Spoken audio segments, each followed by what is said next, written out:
Now we will be dealing with the concept of floating and sinking. An object in a liquid, if its density is less than that of the density of the liquid, what happens? It sinks in the liquid. It sinks in a liquid if its density is more than the density of a liquid. So what happens if density means the upward force? Okay, you have to, if the density means the thing is thicker. If the density of the liquid is more, it will have more energy to hold the substance on top of it. If the density of the liquid is less than that of the density of this substance, then the substance sink. Or if the substance is denser than the liquid, then the substance sinks in the water. So a small piece of wood will float on water because the density of wood is less than that of the density of water. In this one you just see density of wood is 0.7 and density of water is 1. So 0.7 is lesser than 1. So the piece of wood will float in the water. It will not sink because the density of wood is less than that of density of water. But an iron nail will sink in water because the density of iron is more than that of the density of water. Here what is the iron is 7.8 and water is 1. So 7.8 is more than 1. No? So this iron will sink into water. So now when the body is dipped in a liquid, the two forces act on it.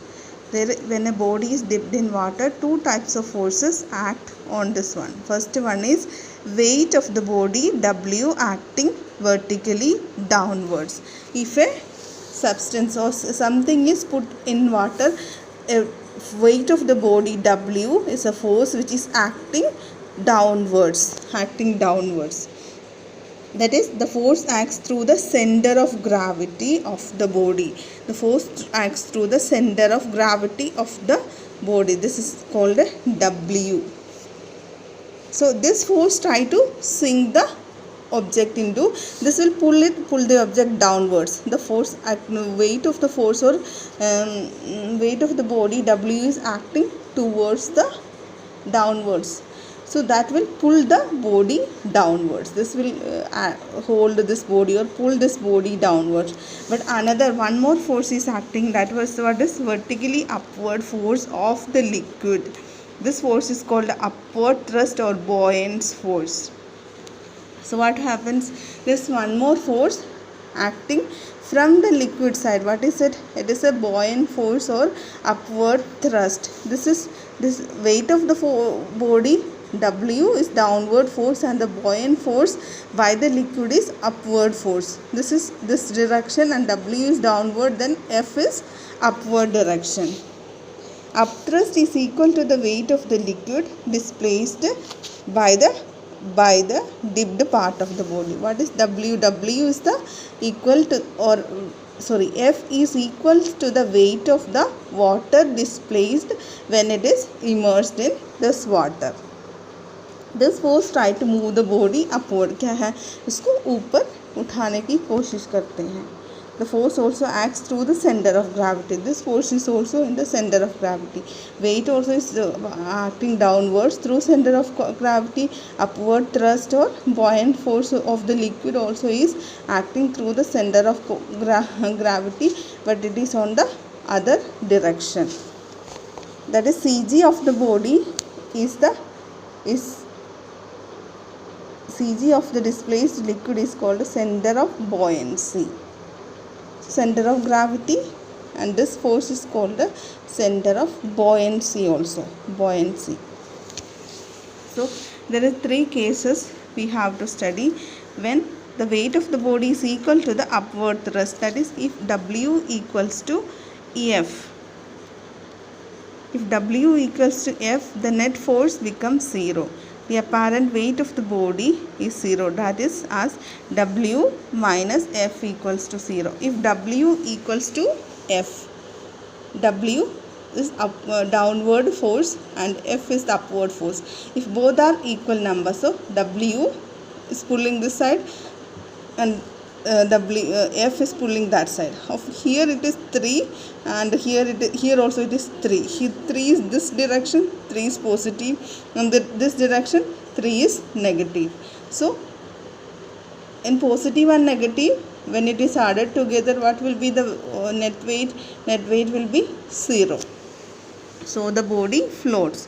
The body will just float under the surface of the liquid. It happens when the density of solid is equal or nearly equal to the density of liquid. So what happens when the density of the liquid is equal to or nearly equal to density of the solid?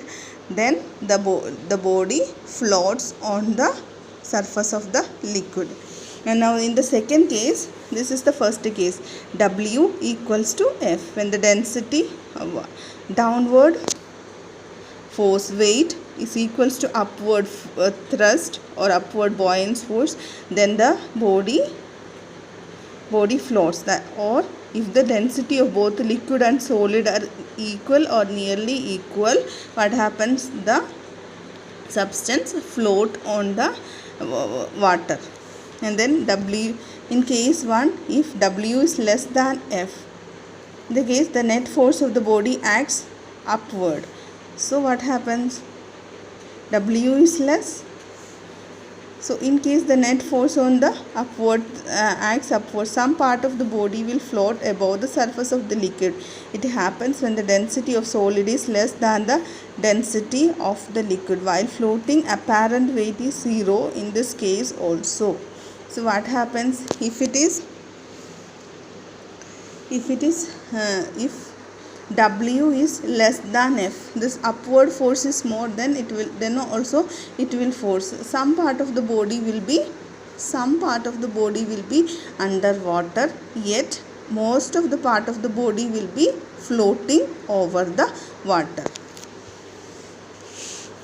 Only some portion of the body will be immersed inside the liquid, by which the weight of the liquid displaces the total weight of the body. In case 3, if W is greater than F, what will happen? If the downward force is great, then what will happen? The body will be drawn downwards, and the body will sink into the bottom of the liquid under the effect of the net force W, that is W minus F. Here W is more, so this